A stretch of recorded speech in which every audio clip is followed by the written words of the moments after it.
এবার মেয়েটা বলে, কে আপনি? এই মরুভূমির মাঝখানে রৌদ্রের মধ্যে দাঁড়িয়ে দাঁড়িয়ে কথা বলেন, কে আপনি? ঘরে আসেন। সৈয়দনা ইব্রাহিম বলে, না, আমার পরিচয় দিব না, ঘরেও আসবো না। মেয়েটা বলে, আপনি যদি ঘরে না আসেন আমি কিন্তু রাগ করব। সুবহানাল্লাহ কোন। জোর করে ঘরে নিলেন, শরবত খাওয়ালেন, খেজুর খাওয়ালেন, রুটি খাওয়ালেন, মাংস খাওয়ালেন। সৈয়দনা ইব্রাহিমও চোখের পানি ছেড়ে দোয়া করলেন, ও মিয়া, এটাও মাইয়া, আগেরটাও। আহা, বেশ কম আসরা নাই। সাইয়েদনা ইব্রাহিম মাথায় হাত বুলিয়ে দিয়ে দোয়া করলেন আর বললেন, তোমার স্বামী যখন বন থেকে ফিরে আসবে, ফাকরাই আলাইহিস সালাম, তোমার স্বামীর একটা সালাম দিবা, আর বলবা ঘরের দরজার নতুন চৌকাঠ যেন জীবনেও না পাল্টায়। সাইয়েদনা ইব্রাহিম ওনার ছেলে ইসমাইলরে দেখতে গেলেন, অনেক দিন পরে দেখতে গেলেন। ওই দিন বাড়িতে সাইয়েদনা ইসমাইল বাড়িতে নাই, বনে গিয়েছে শিকার করার জন্য। বাড়িতে সাইয়েদনা ইসমাইলের বিবি সাইয়েদনা ইব্রাহিম ঘরের দরজার বাইরে থেকে সালাম দিয়ে বললেন, ইসলামের কণ্ঠ চ্যানেলটি সাবস্ক্রাইব করুন। আসসালামু আলাইকুম। ভেতর থেকে কর্কশ গলায় একটা মেয়ে সালামের উত্তর দিয়ে বলল, ওয়া আলাইকাস সালাম। গলার মধ্যে কোনো মায়া নাই, মহব্বত নাই। জিজ্ঞেস করলো সাইয়েদনা ইব্রাহিম, মা কেমন আছো? কাইফা হালুকি ইয়া উম্মি। মেয়েটা কয়, বেশি সুবিধার না, তোমাদের খাওয়া দাওয়া কেমন চলে? ভালো না। তোমার জামাই কই? বনে গেছে। এবার মেয়েটা বলতেছে, আমনে কেডা? সাইয়েদনা ইব্রাহিম বলে, আমি কে চিনবা না? ইদা জা যাওজুকা মিনাল গাবা, স্বামী যখন বন থেকে ফিরবে, ফাকরাই আলাইহিস সালাম, তোমার স্বামীর একটা সালাম দিবা। ওয়া মুরিহি আন ইগাইরা আতাবাতা বাবিহি, আর বলবা ঘরের দরজার চৌকাঠটা যেন তোমার স্বামী পাল্টে দেয়। এই কথা বলে বুখারীর বর্ণনা। কিসের হাদিস? বুখারীর হাদিস। ইব্রাহিম চলে গেলেন। ইসমাইল আসার পরে বিবি বলতে আরম্ভ করছে, দুপুরবেলা একটা বুড়া আইছিল। বুড়া কে আইছিল? সাইয়েদনা ইসমাইল বলে, কোন বুড়া আসছে? কি বলছে? বিবি বলে, আপনারে সালাম বলছে। ওয়ালাইকুমুস সালাম। আর কি বলেছে? আর বলছে ঘরের দরজার চৌকাঠ যেন আপনি পাল্টে ফেলেন। এই কথা বলার পরে সাইয়েদনা ইসমাইল চিৎকার দিয়ে বলে, ও কি করলি তুই? নিজের কপাল পুড়লি, নিজের কপালে নিজে কুড়াল মারলি। ও মিয়া, চোর বোঝে চোরের সিগনাল, পুলিশ বোঝে পুলিশের সিগনাল, নবী বোঝে নবীর সিগনাল, ঠিক কি না? সাইয়েদনা ইব্রাহিম যা বলছে ইসমাইল আলাইহিস সালাম ধরে ফেলছে। ডেকে বললে, এটা বুড়া না, এটা তোর শ্বশুর, এইটা আমার বাবা ইব্রাহিম খলিল। আমার বাবা যা বলেছে, সিগন্যালটা তো গ্রিন সিগন্যাল না, এটা তো রেড সিগন্যাল, এটা তো বিপদ সংকেত। আমার বাবা যা বলেছে এর মানে হলো তোরে যেন আমি তালাক দেই। Get out, get out, I divorce you, তোরে তালাক দিয়ে দিলাম। বাবার খুশির জন্য তালাক, ইসলামের কণ্ঠ চ্যানেলটি সাবস্ক্রাইব করুন। তালাক দিয়ে দিস। আপনার আব্বাও যদি আপনার বউরে এমনি তালাক দিয়ে ফেলতে বলে, দিবেন নাকি? আবার দিয়া ফেলেন, দিয়েন না, মুসিবত আছে। আপনার বাবাও বাবা, সাইয়েদনা ইসমাইলের বাবা, ইব্রাহিমও বাবা, ঠিক কিনা?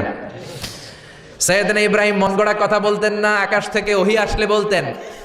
এই জন্য আপনার বাবা যদি বলে বউরে তালাক দিয়ে না, খবরদার, বাবারেও বুঝাইবেন, বউরেও বুঝাইবেন, ঘরে সংলাপ করবেন, সমঝোতা করবেন। আমাকে দুই নেত্রী সংলাপ করে না তো কি হয়েছে, আমরা সংলাপ করব, ঠিক কিনা?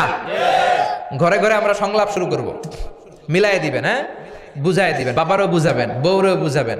তালাক দেওয়ার ইসলামী যে সিস্টেম, এটাকেও মেনটেন করলে পৃথিবীতে কোনো তালাকই থাকবে না, ডিভোর্স রেট একেবারে কমে যাবে। এখন ঘরে ঘরে তালাক, ঠিক কিনা? তালাক দেওয়ার সিস্টেম হচ্ছে পঞ্চম স্টেপে যে তালাক, পঞ্চম ধাপে। প্রথম ধাপ হচ্ছে ফাইদুহুন্না, বউয়ের সাথে ঝগড়া হইলে ফাইদুহুন্না, বউরে কক্সবাজার বেড়াইতে নিয়ে যাও, বসুন্ধরায় শপিং করে দিবা, নানিরে লইয়া ঘুরতে যাবেন, যমুনা ফিউচার পার্কে নানিরে বেনারসি শাড়ি কিনা দিবেন, কসমেটিক্সের বক্স কিনা দিবেন। এই জন্য বললো ফাইদুহুন্না, বেপরদায় চললে ওয়াজ করবেন, নসিহত করবেন। এই জন্য বউয়ের সাথে যদি ঝগড়া হয় তালাক না, ইসলাম প্রথমে বলছে ফাইদুহুন্না, ওয়াজ করেন, বুঝান, ঘুরতে নিয়ে যান, শাড়ি কিনে দেন।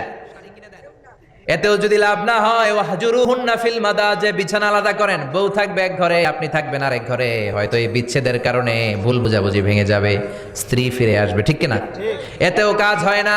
তারপরে আল্লাহ বললেন ওয়াদ্রিবুহুন্না, এবার একটু শাসন করেন। ঘুরতে নিলেন, কাজ হয় না, শাড়ি কিনা দিলেন, কাজ হয় না, রোম আলাদা করলেন, এরপরও কাজ হয় না, এরপর ওয়াদ্রিবুহুন্না, শাসন করেন। অনেকে এটার অর্থ করে বউরে পিটাও না, পিটানো না। বিশ্বনবী কোনোদিন বউয়ের গায়ে হাত দেয় নাই, ঠিক কিনা? এই অদ্রিবুহুন্না শাব্দিক অর্থ হলো পিটাও, কিন্তু পারিভাষিক অর্থ হলো স্ত্রীকে একটু শাসন করো। মুফাসসিররা এই আয়াতের তাফসীর করতে যে হয়রান হয়ে গেছে। অনেকে বলছে ছোট্ট কাঠি দিয়ে পিটাও, আর বলে এই কথা শোনো না কেন, দুইটা বাচ্চা হয়ে গেছে, 3টা সন্তান হয়েছে, এখন সংসার ভাঙতে চাও কেন? অনেক মুফাসসির বলে, ইসলামের কণ্ঠ চ্যানেলটি সাবস্ক্রাইব করুন। মুফাসসির বলে মেসওয়াক দিয়ে বাড়ি মারো আস্তে আস্তে। অনেক মুফাসসির কয় কোল বালিশ দিয়ে পিটাও, যাতে হাত পা না ভাঙে, ঠিক কি না? ওয়াদ্রিবুহুন্না, শাসন করো। শাসনেও যখন কাজ হয় না, তারপরে আল্লাহ বললেন ফাবাআসু হাকামাম মিন আহলিহি হাকামাম মিন আহলিহা, উভয় পক্ষের মুরব্বীরা বসবে, মিলায় দেওয়ার চেষ্টা করবে। এত কাজ হয় না, 4টা স্টেপ শেষ, 5ম স্টেপে তালাক। তাও রাগের ছোট যে আমরা বলে দিই 3 তালাক 22 তালাক, এভাবে না। তালাক 2 ধরনের, তালাক আর সুন্নি, তালাক আল বেদঈ। একটা সুন্নতি তালাক আর একটা বেদাতি তালাক। বেদাতি তালাক দেওয়া যাবে না, সুন্নতি তালাক দিবেন। মানে প্রতি মাসে একটা, আপনার বউয়ের যখন মাসিক হয় না, যখন পিরিয়ড হয় না, আপনার বউ যখন সুস্থ আছে, ক্লিন আছে, তখন এক তালাক। 1 মাসের মধ্যে ফিরে আনার সুযোগ আছে না নাই? 1 মাস পরে দিবেন 2য় তালাক, 2য় মাসেও ফিরে আনার সুযোগ আছে না নাই? ঘরে রাখবেন, হয়তো বিবিরে দেখে আপনার মনে ভালোবাসা জমবে, বিবির মন নরম হয়ে যাবে, বিবিকে ফিরে আনা যাবে। 3য় মাসে 3 তালাক যখন দিবেন, আর ফিরে আনার সুযোগ নাই। এটাকে বলে আত-তালাক আল বাঈন আল বাইনুনা। এরপরে আর ফিরে আনার সুযোগ নাই। এই প্রসিডিউরগুলো যদি মেনটেন করেন, তালাক হবে? তালাক হওয়ার সুযোগ আছে? এজন্য এগুলো মেনটেন করে তালাক দিবেন, ডিভোর্স রেট কমে যাবে। ওমরে ফারুকের জামানায় এক লোক তার স্ত্রীকে 100 তালাক দিছে। কয় তালাক? এরকম ডাকাত বাংলাদেশও আছে না নাই? 100 তালাক দিছে। এখন ওয়াইফ যে ওমরে ফারুককে বিচার দিছে, ওমরে ফারুক বলে তোমার হাজবেন্ডকে ডেকে আনো। ডেকে আনা হলো, কিরে কয় তালাক দিছস? কয় 100 তালাক। দিবি 3 তালাক, 100 তালাক দিছস কেন? কয় মেজাজ গরম আছিল।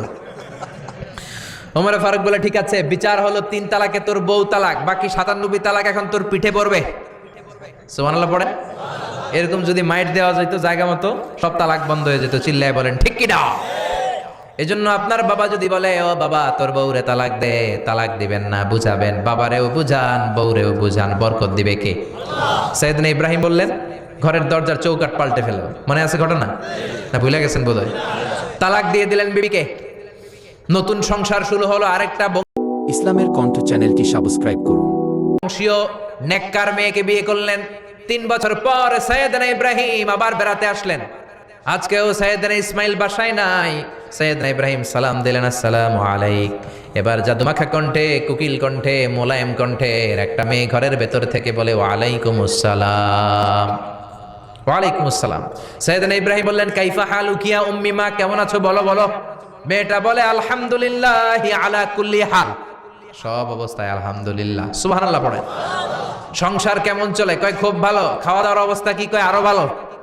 এবার মেয়েটা বলে কে আপনি? এই মরুভূমির মাঝখানে রৌদ্রের মধ্যে দাঁড়িয়ে দাঁড়িয়ে কথা বলেন, কেউ তো কোনোদিন আমাদের খোঁজ নিতে আসে না, কে আপনি? ঘরে আসেন। সাইয়েদনা ইব্রাহিম বলে না, আমার পরিচয় দিব না, ঘরেও আসবো না। মেয়েটা বলে আপনি যদি ঘরে না আসেন আমি কিন্তু রাগ করব। সুবহানাল্লাহ কোন। জোর করে ঘরে নিলেন, শরবত খাওয়ালেন, খেজুর খাওয়ালেন, রুটি খাওয়ালেন, মাংস খাওয়ালেন। সাইয়েদনা ইব্রাহিমও চোখের পানি ছেড়ে দোয়া করলেন, ও মিয়া এটাও মাইয়া আগেরটাও। আহা, বেশ কম আসরা নাই? সাইয়েদনা ইব্রাহিম মাথায় হাত বুলিয়ে দিয়ে দোয়া করলেন আর বললেন ইদা জা যাওজুক মিনাল গাবা, তোমার স্বামী যখন বন থেকে ফিরে আসবে, ফাকরাই আলাইহিস সালাম, তোমার স্বামীর একটা সালাম দিবা। ওয়া মুরিহি আন ইউসবিতা আতাবাতা বাবিহি, আর বলবা ঘরের দরজার নতুন চৌকাঠ যেন জীবনেও না পাল্টায়।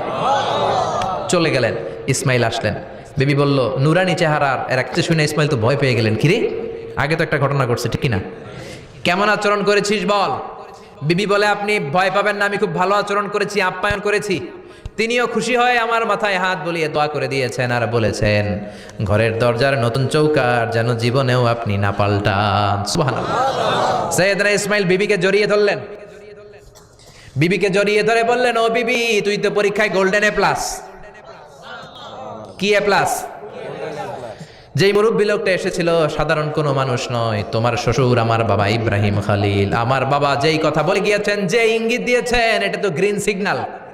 আমার বাবা বলেছেন তোমার যেন কোনোদিন তালাক না দেই, তোমার যেন ছেড়ে না দেই। এই যে তোমার হাতটা দুনিয়ার বুকে ধরলাম, জান্নাতে যেন তোমার হাত ধরে এই দুজনে জান্নাতে ঢুকে যায়। এজন্য বাবা মায়ের দোয়ার দরকার আছে না নাই? মায়ের দোয়ার চেয়ে বড় দোয়া আছে নাকি? জোরে বলেন। ইসলামের কণ্ঠ চ্যানেলটি সাবস্ক্রাইব করুন।